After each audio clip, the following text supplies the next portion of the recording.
За сайн байцгаана уу? Энэ өдрийн мэндийг та бүхэндээ хүргэе. За энэ удаагийн YouTube-ийн энэ удаагийн бичлэгээр ерөөдөө маркетингийн идэвхжүүлэлтүүдийн аргууд ямар аргууд байдгийг, за сошиал орчинд, дижитал орчинд ямар аргууд байдгийг, за дижитал бус орчинд ямар аргууд байдгийг гэдэг зураглалыг та бүхэнд танилцуулна. За үүнтэй зэрэгцүүлээд урамшууллуудын ямар арга хэлбэрүүд байдгийг гэдгийг бас ойлголтыг өгнө. Тэгэхээр эндээс та бүхэн өөрийнхөө бизнест санаа аваад хэрэгжүүлэх боломжтой зүйлүүдийг нь за хэрэгжүүлээд яваарай гэдэг айдиаг өгөх зорилгоор энэхүү бичлэг маань эхэлж байна. За тэгвэл маркетингийн идэвхжүүлэлтийн аргын нэг номерт бол мэдээж би дижитал маркетингийн талаар бол ярих нь зөв болов уу гэж бодож байна. За дижитал маркетингийн арга дотор ямар үндсэн арга барилууд ордог вэ гэдгийг бол та бүхэнд товчхон хэлж өгье. За нэгдүгüүрт бол бид нар контент маркетинг гэж ярьж хэвсэн. За төрөл бүрийн контентуудын тусламжтайгаар за хэрэглэгчтэйгээ харилцах орчин үеийн арга бол байж байгаа. За ялангуяа Монголд бол подкаст хийх, инфограф зургууд хийх, рилүүд хийх, инстаграмын слайдууд хийх, гэх мэт одоо янз бүрийн маш олон төрлийн контентийг бол бэлдээд за сошиал сувгууд дээр бол хүмүүст хүргэж ажилладаг. За энэ маань бол нэг номерын одоо дижитал маркетингийн арга гэж бол үзэж байгаа.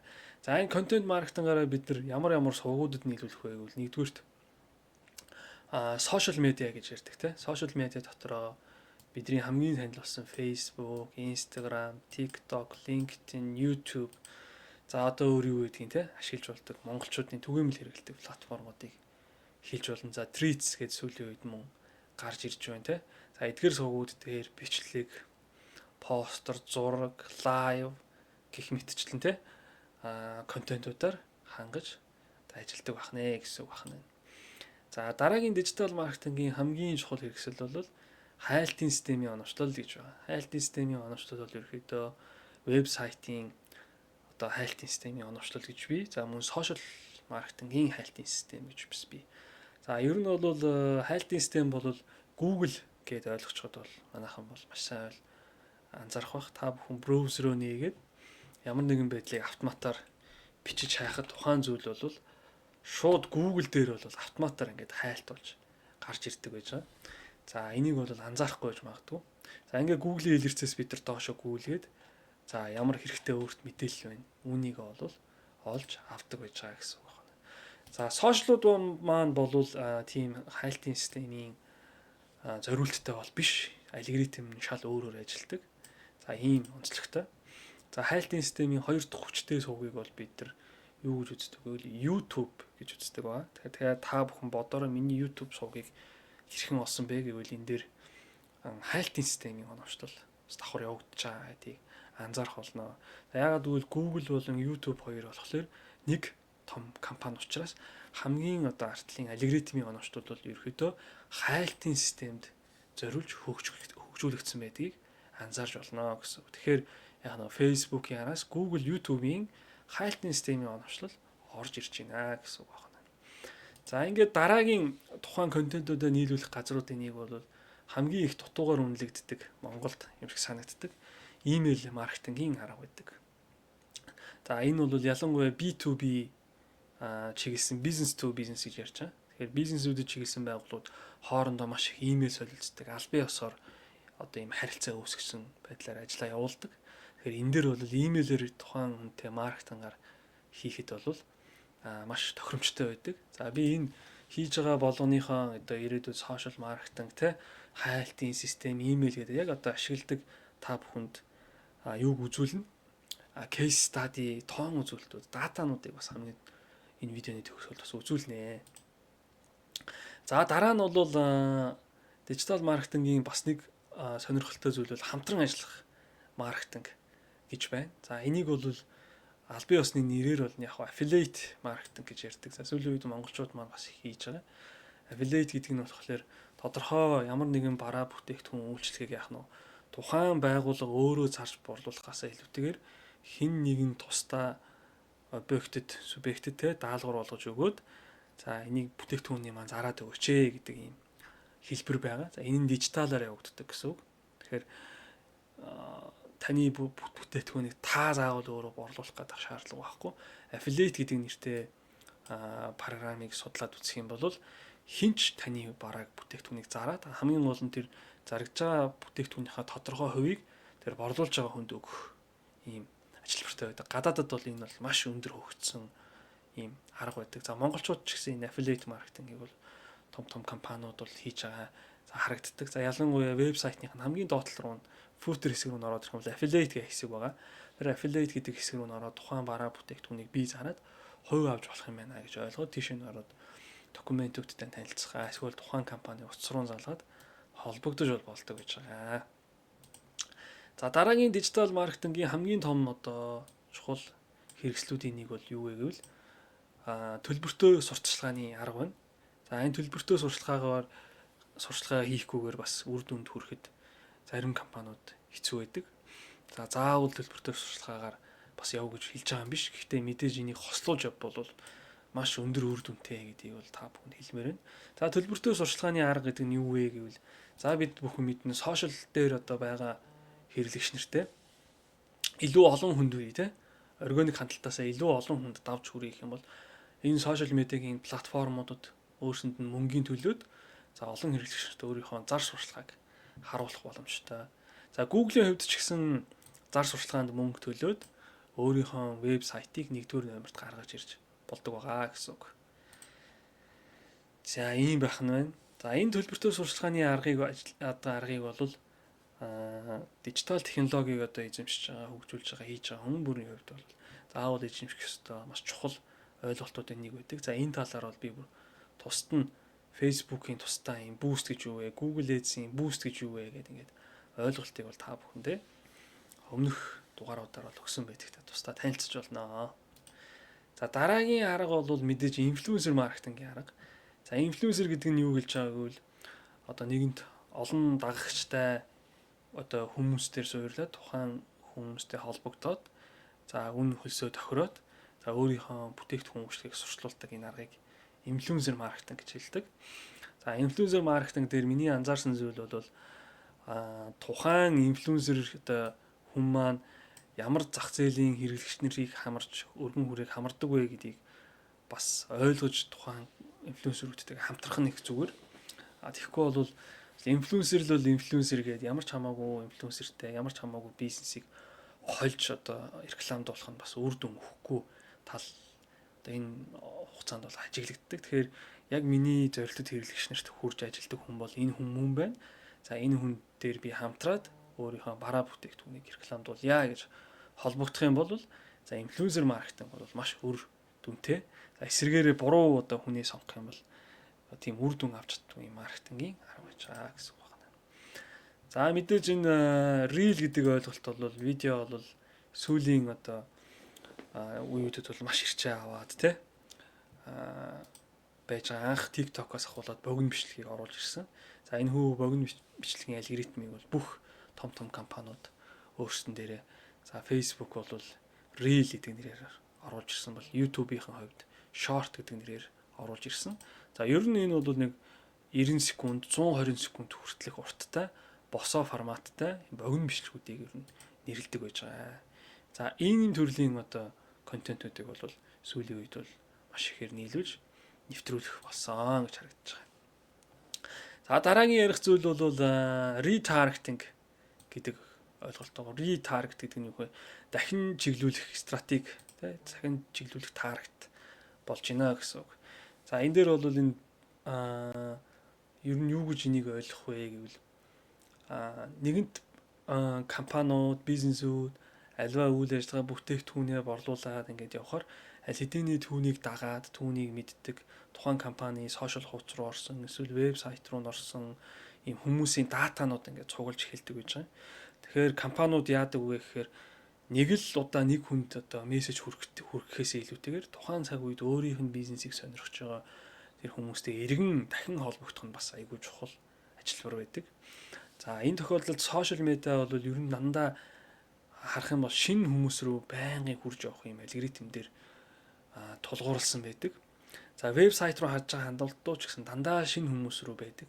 Гэтэл бизнес яг бодит амьдрал компаниуд дээр хуучин хүмүүстэйгээ холбогдож, хуучин хүмүүстэй зарчлагаа үзүүлэх, холбогдох чухал юм даалгаварт хэдэнд ирдэг. За энийг яаж хийдэг вэ гэвэл тусдаа одоо сошиал дээр бүүст хийхдээ, эсвэл вебсайтн дээр бүүст хийхдээ нэгэнт өөрт байгаа ийм датаг өгөөд энэ хэрэглэгчнэр лөө би мөн дахин давтан одоо сурчлагаагаа үзүүлэх сонирхолтой байна гэдэг ийм замчлалаар өөрт байгаа датагаараа ингэж өгч ингэж ажилуулдаг энэ системийг дахин чиглүүлэх одоо сурчлагын арга тактик гэж хэлдэг. За энэ нь саяны түрүүний ярьсан сошиал сувгууд, Google, YouTube гэдэг бүх сувг дээр үс ажилдаг, вебсайт дээр ч ажилдаг. За энэ сувгууд бүр хоорондоо бие биенийгаа суппорт хийж ажилдаг. Өөрөөр хэлбэл датануудаа солилцож идэг гэсэн. За тань дээр одоо жишээлбэл CRM бүртгэл дээр таны хэрэглэгчдийн утасны дугаар байх, эсвэл хэрэглэгчний чинь имэйл хаяг байхад л та сошиал медиа дээр тэр хүмүүст сурчлагаа үзүүлж болно. Вебсайтн дээр тэр хүмүүст сурчлагаа үзүүлж болно. YouTube тэ Google дээр тэр хүмүүст сурчлагаа үзүүлж өгөх болох юм бүрэн боломжтой байдаг. Тэгэхээр энэ том компаниуд бие биентэйгээ тус тусдаа ажилдаг, тус тусдаа нэршилтэй юм шиг боловч бүгд нэг дата өгөөд бие биенэр үгээ эсвэл дата тэр тухайн дата хэрэглэгчийн датаг хоорондоо хуваацаа шеэрлээд реклама үзүүлэх боломжоор хангагдсан байдаг байж байгаа. За энэ талаар бол би дэлгэрэнгүй мэдээллийг бол энэ Pixel гэдэг нэртэйгээр зөвхөн Facebook-ийн орчинд бол хамгийн өргөн эрэлт учраас оруулж гисэн байгаа. За энэ бол нэлийн бас гүнзгий төвшний чухал маркетингуудын нэг. За дараа нь бол чатбот гэдэг ойлголт бол орж ирж байна.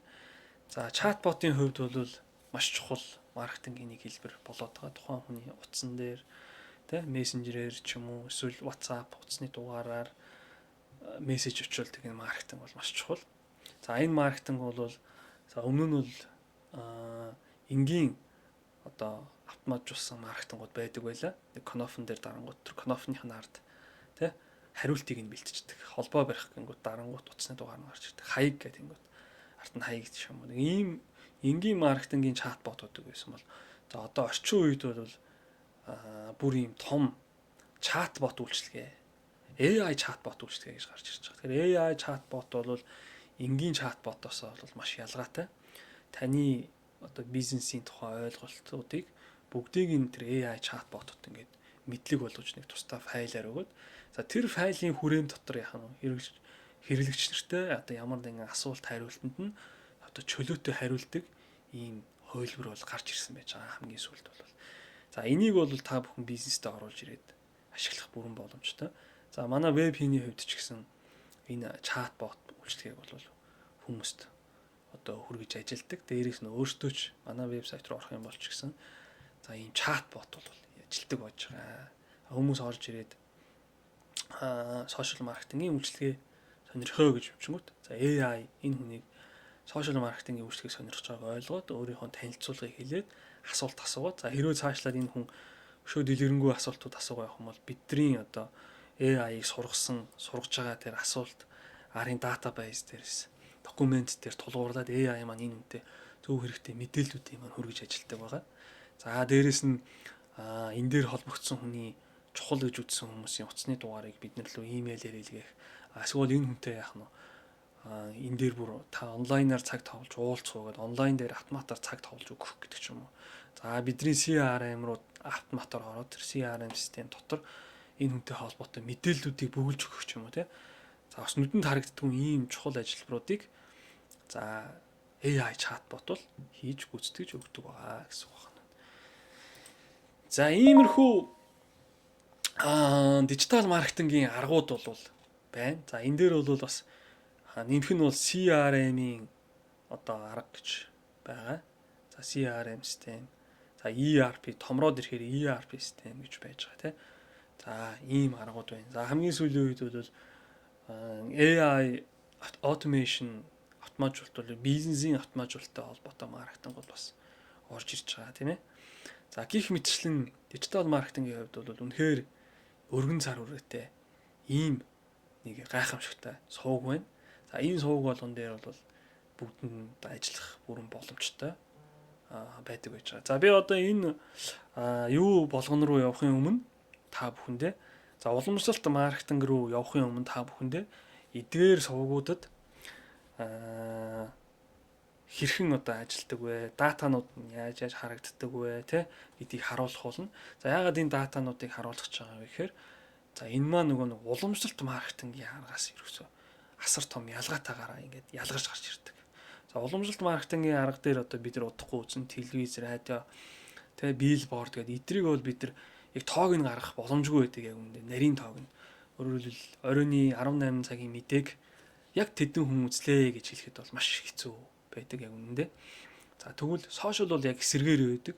Энэ дээр дурддагдсан дижитал технологи болгон өөрийн арын тоонуудтай явж байдаг. За энэ тоонуудыг бид нар үндэслээд аль тоон дээр одоо явж иж бизнес амжилттай маркетинг хийж ийнэ гэж үзэх үү, мөн борлуулалт хийж ийнэ үзэх үү гэдэг яг нь байнга хэмжиж байдаг гэсэн үг. За тэгэхээр энийг би та бүхэнд одоо харуулъя гэсэн үг тийм эхнээс нь. За сошиал маркетинг дээр бид нар за ямар тоон үзүүлэлтүүдийг барьж явах вэ гэвэл за эдгээр үзүүлэлтүүд маань бүгдээрээ ийм инсайтуудтай байгаа. За Facebook-ийн хувьд жишээ болгоод би одоо нэг рандом хуудсыг гаргаж ирээд үзүүлж байна. За энэ дээр ингээд контентын үзүүлэлтүүдийг гаргаад ирж байна. Хичнээн хүнд үзэгдсэн тий. За 3 секундын үзэлт нь хэд байгаа юм. За нийт үзэлт нь органик хандлтаар хичнээн хүн үзэж байгаа. За зар сурталчилгаагаар үтсэн хүний хувь хэд байгаа. Нийт одоо үзэгчийн хувь хэд байгаа юм гэдэг ч юм уу тий. За энэ дээр зөвхөн эдс гэдгийг дарах юм бол одоо зөвхөн сурталчилгаагаар орж иж байгаа 82 мянга одоо задлаад ямар контентуудаас ингээд энэ хүчилтүүд орж ирээд ингээд сонирхоод явж байгаа юм бэ гэж харж болно. За мессеж гээд орох юм бол ирж байгаа мессежүүдийг бүгдийг сайхан тоолчихно, тийм ээ. За уламжлалт маркетинг дээр бол ийм байхгүй. За бенчмаркинг гэдэг одоо өрсөлдөгч нарынхаа энэ контентуудыг энэ дотор оруулаад өрсөлдөгч нар маань ямар хуу хандлттай явж байгаа вэ гэдгээ харж болох нь байна. За audience буюу одоо миний зорилтод хэрэглэгч энэ үзээд байгаа 90 мянган хүн маань одоо яг хин юм бэ гэдгийг илчилж гаргаж ирэх хэрэгтэй. Эмэгтэй, нас, хүүс, байр шилгээ те ингээ гаргаад ирдэг гэж байгаа. За энэ болгоныг бол яг нь уламжлалт маркетингийн арга буюу телевизийн сурталчилгаа бол биднэрт үзүүлдэг. Сошиал маркетинг гэдэг бол энүүгээр одоо асар том ялгарч идэг. Хэрэглэгч маань хэн бэ? Би хүнд хүрээд ийн хаана яваад ийн гэдгийг бол хэмжиж болдгоор бол хамгийн том ялгарл байж байгаа. Сошиал маркетинг. За Instagram хүртэл ийм юмтай, TikTok юмтай, LinkedIn бүгд ингээд энэ сайтуудтай. За хоёр дахь Google, YouTube гэдэг хайлтын системийн оновчлол орж ирнэ. За SEO гэдэг те хайлтын Search Engine Optimization буюу хайлтын системийн оновчлол гэдэг. За сүүлийн үед бол AEO буюу те Artificial Intelligence Optimization болоо явчихж байгаа. За ингээд энийг бас одоо харж болдог байж байгаа. За энийг бол вебсайт болон YouTube хоёр дээр нь бол хоёулан дээр нь бол харж болно. За би та бүхэнд өөрсдийн YouTube-ийн арын сайтыг бол яг одоо үзүүлж бэлдэж чадаагүй. Гэхдээ яг хаа Search Console буюу хайлтын систем дээр вебэстэй ямар хандлт авч болдог вэ гэдгийг жишээлбэл эндээс харж болно. За энэ 31 мянган хандлтыг 555 мянган үзэгдэл дээр тэгээд цуглуулжээ гэдэг ингээд зөвхөн Google-ийн хайлтаас ямар хандлт авсан бэ гэдгийг харчиж болно. За Google-ийн хандлтаас гадна чи сошиалоос AI-аас одоо тий өөр газруудаас маш их хандлтууд одоо веб дээр орж ирэн. За тэрийг бол Google Analytics гэдэг хэсэг дээрээс гүйж орж ирээд ингээ харчихна. За энэ веб дээр ороод аль одоо хуудсууд руу орж ийн, аль орнуудаас манайх руу хандж ийн, ямар хуудас руу хандж ийн. За ямар одоо сугуудаар бид нарыг одоо дамжиж орж ирж ийн гэдэг яг нь бүгдийн сайхан детальчилж харж болдог. За энэ бол нөгөө телевизийн зар сурталчилгаанаас ялгаатай маш том одоо импакт байдгаа гэж хэлж болно гэсэн үг байна. За email маркетинг гэж юм тийм үү. За email маркетинг бол мөн ялгаагүй бас инсайт тоонуудтай. За email маркетингоор ороод идүүлээ харах юм бол за ямар нэртэй имэйлүүд би ингээд явуулсан бэ те. За энийг нь хэдэн хүн нээж үзсэн бэ. За нээж үзээд эргээд яг энэ бизнесийг сонирхоод ингээд клик хийгээд одоо вебсайт руу ч юм уу миний Facebook руу одоо холбогдож байгаа хүмүүсийн тоон хідвэ гэдэг ингээд бүх юм тоотой байдаг. Одоо энэ дээрээс ингээд тоог үзүүл гэж бол байхгүй. Бүгд ингээд тоотой харагддаг гэсэн үг байна. За, email маркетингийн хувьд мөн тоотой. За, affiliate маркетингийн хувьд бол мэдээж өөр тухайн хамтарч байгаа брэндээс хамаарат тусдаа тоонуудыг бол хараад явдаг гэсэн үг. За, төлбөртэй сурталчилгаа бол маш чухал. Энэний дээр би бол тусдаа видео хийсэн байгаа учраас та бүхэн за инфлюенсер маркетинг видео ретаргет гэдэг чинь те. За ингээд бүх инсайтуудыг би та бүхэнд ерөөд нь харууллаа. За одоо харин дараагийн бүлэг рүүгээ хэдүүлээ орцгоё гэж бодож байна. За тэр нь юу вэ гэвэл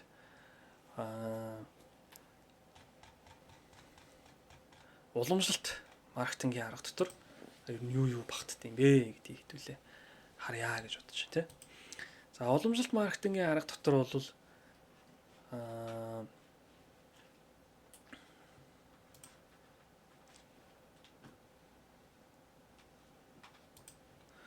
за уламжлалт маркетингийн арга дотор бол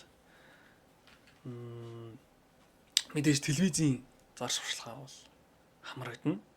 За энэ бол хамгийн хүчтэй хүмүүсийн хувьд одоо болтол номер 1 байгаа. Тэгэхээр телевизийн компаниуд ямар их байгаа вэ? За телевиз үздэг хүмүүс ямар их байгаа вэ?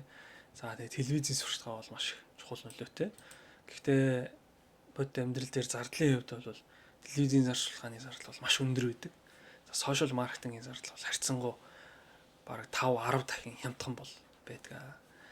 За FM радионууд бас их чухал үүрэг гүйцэтгэдэг. За ялангуяа монголчууд маань маш их машинтай. За машин дотроо маш их түгжирдэг, тэг зогсолт хийдэг. За энэ маань бол FM радио сонсдог юм хүмүүст бол маш боломжийг олгодог. FM-үүдээр олон цагаар хөтөлбөрүүдийг сонсон. За тэрэн донд одоо рекламуудыг хийх гэдэг ч юм уу те. Энэ хоёр бол маш үр дүнтэй.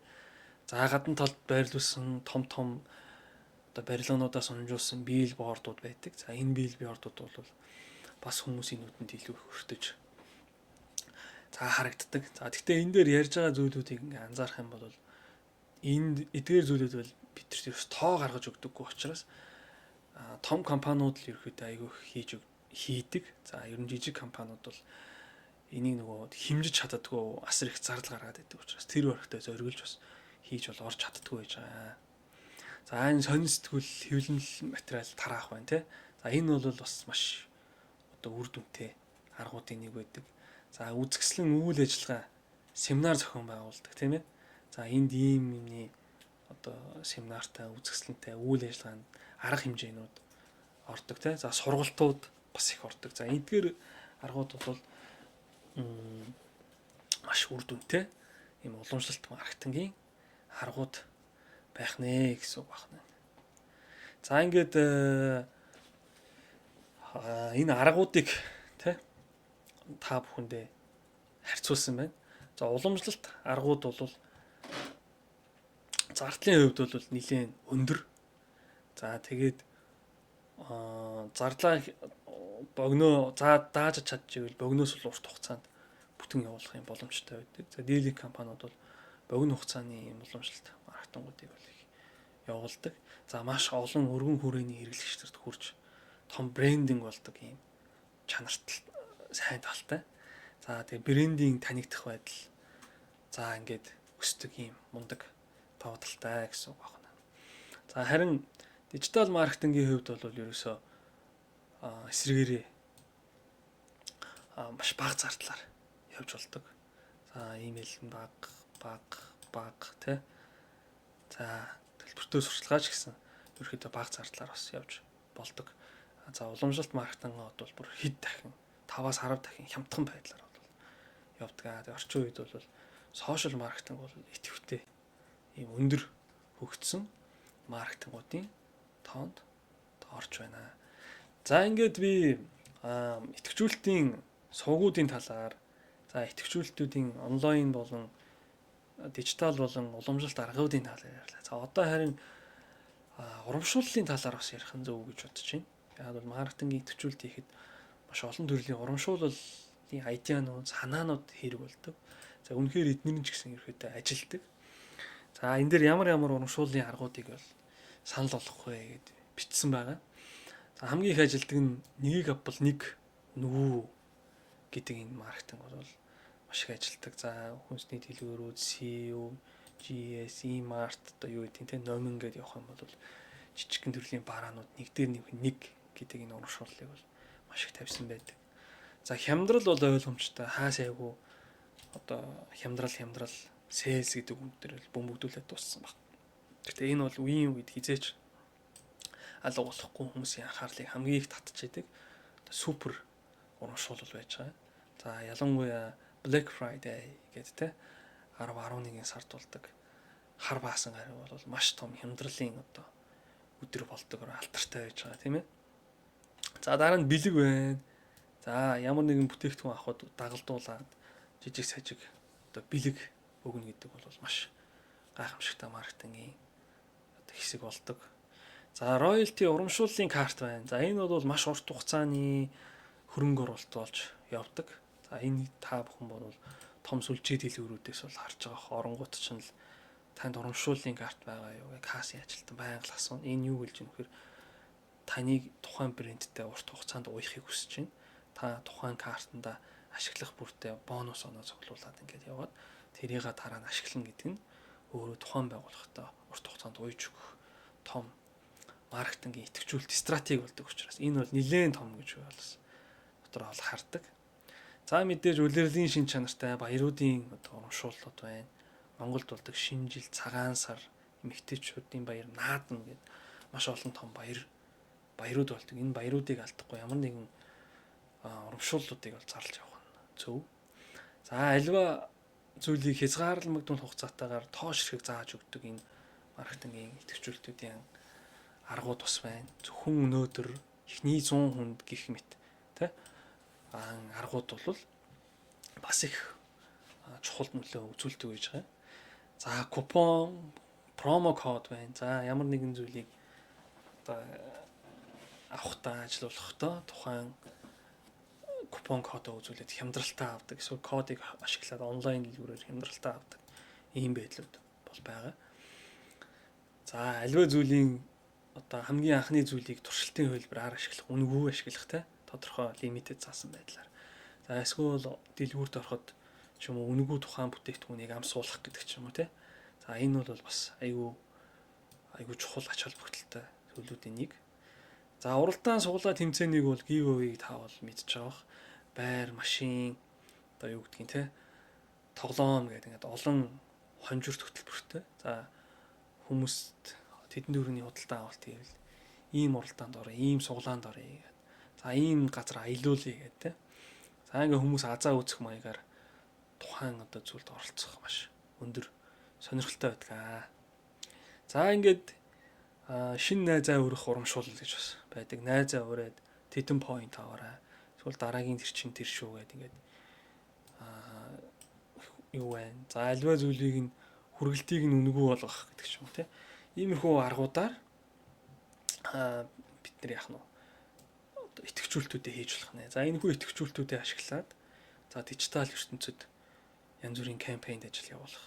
За боломжтой бол телевиз, радио, биллборд, за хэвлэмэл тараах материал энтрүүдийг ашиглаад яах нь өөрсдийнхөө бизнесүүдийг яах нь олон нийтэд таниулж борлуулалт маркетинг дээр ашиглаж болох нь байна.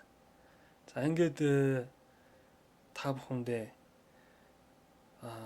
маркетингийн идэвхжүүлэлтүүд, арга барилуудын талаар бол ангилж ярихыг хичээлээ. За миний ярьсан зүйл таалагдах юм бол одоо лайка, subscribe та бүхэн дараарай. За тэгээд мөн эндээс дутуу зүйл байх, өшөө харагдаагүй үзэгдээгүй зүйл орхигдсон байх. За тиймэрхүү зүйлс байх юм бол яах нь комент хэсэг дээр бичээд за бусдаагаа бол нэмж оруулаарай. За би тэр дутуу хэсгээс чинь комментээс хараад за өөрийнхөө энэ блогийг бол нэмж апдейт хийж бас сайжруулах болно. Тэ. За ингээд та бүхэндээ амжилт хүсье. Тэгээ дараагийнхаа дугаараар уулзтлаа. За түр баяртай.